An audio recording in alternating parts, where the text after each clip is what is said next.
U.S. invaded Afghanistan to declare war on Al-Qaeda. The United States must stay in Afghanistan since the international civil resistance trainer, producer, international affairs contributor, Afghan Post, October 7, 2009. Shortly after the attacks on the World Trade Center, President Bush began strikes on Taliban targets in Afghanistan and began a military operation to root out the radical group. By the invasion, we declared war on the Taliban and Qaeda. Therefore, withdrawal will be our way of saying we gave up. We gave up. We give Afghanistan to the radical groups. Point 2.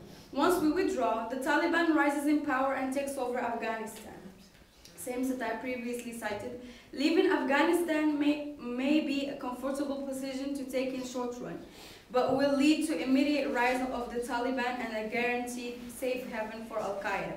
It is not so much the campus in there that provide Al-Qaeda with the ability to attack the U.S., but the fact that whereas they are now spending most of the resources to fight NATO troops, a safe haven will free up those resources that they can then use to train and equip individuals in the United States. So, this shows that Taliban will take over Afghanistan and Al-Qaeda will be protected. Al-Qaeda once attacked us. There is nothing keeping it from attacking us again and attacking Afghanistan's neighbors. Once in power, Taliban and Al-Qaeda will prosper. Taliban and Al-Qaeda will want to expand and take over their neighbors' lands. Point 3. Taliban are able to take over Pakistan. Real possibility of Taliban takeover of Pakistan, 2402, Washington Diary, Daily Times.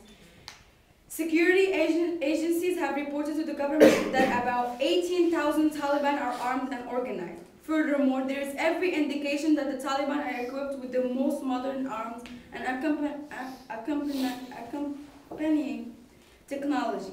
If their influence expands, and it happens with every successful advancing force, Taliban numbers are going to swell because many opportunistic, influential families will start joining them. Moreover, the Taliban already have a very well-configured network in Punjab, which makes itself visible every time militant commanders want to display their strength to the Pakistani state.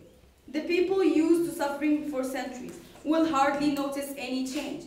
And most of all, the clean-shaven supporters of Osama bin Laden and Mullah Omar will get a real taste of living under the system of their beloved heroes. The dream of making Pakistan a real ideological state may come true after all. So their plan will lead to end of civilization, because once they take over Pakistan, they can take over their nuclear arsenal. Taliban attacks their enemies, whom are the U.S., with nuclear weapons. U.S. attacks back, then it's going to be a global nuclear war. Point 4.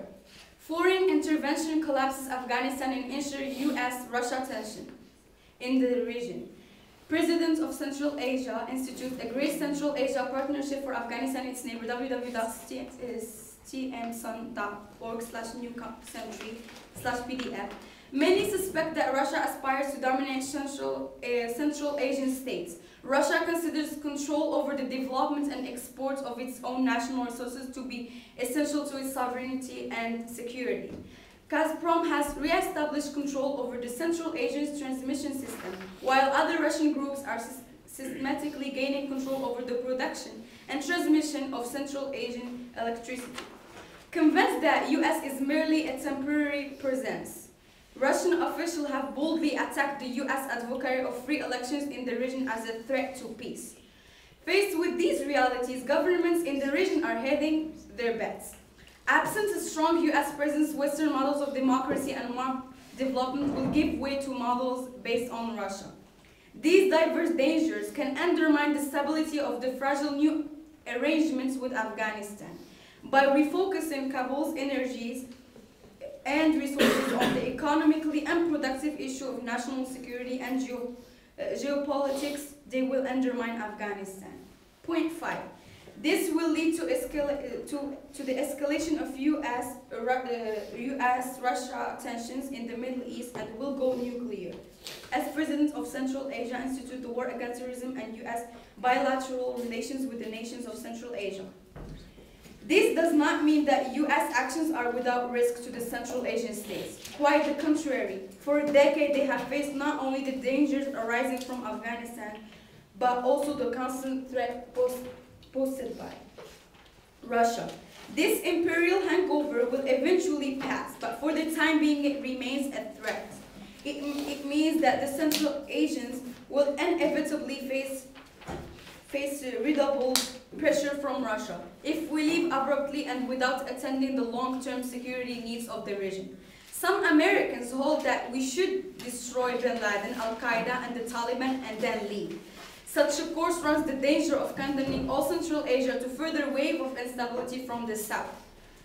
In the next round, it will not only be, or even Iran, it will not only be Russia that is tempted to throw its weight around the region, but possibly China or even Iran or India.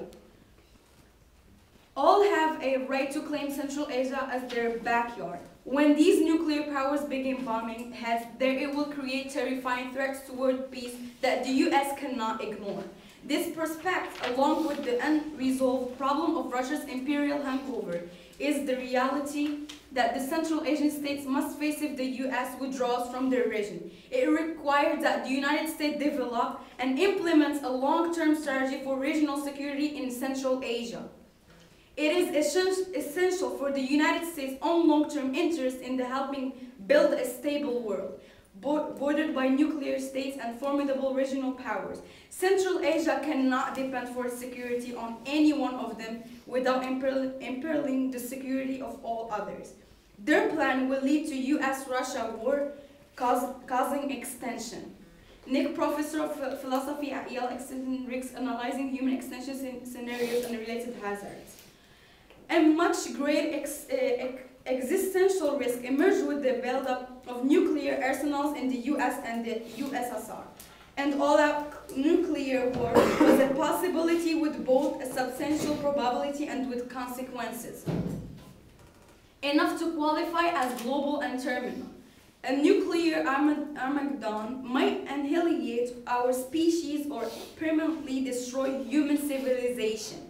Russia and the US retain large nuclear arsenals that could be used in future confrontation. A smaller nuclear exchange is not an existential risk since it would not destroy or throw out humankind's potential permanently.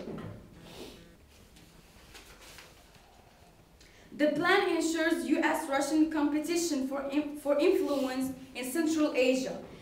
This escalates war because of the region's strategic value. The disadvantage turns and outweighs the case. Bostrom evidence is comparative and says that only US-Russian conflict will cause extension. Other wars won't cause it because arsenals are too small and defensive measures will prevent massive change. I'm done.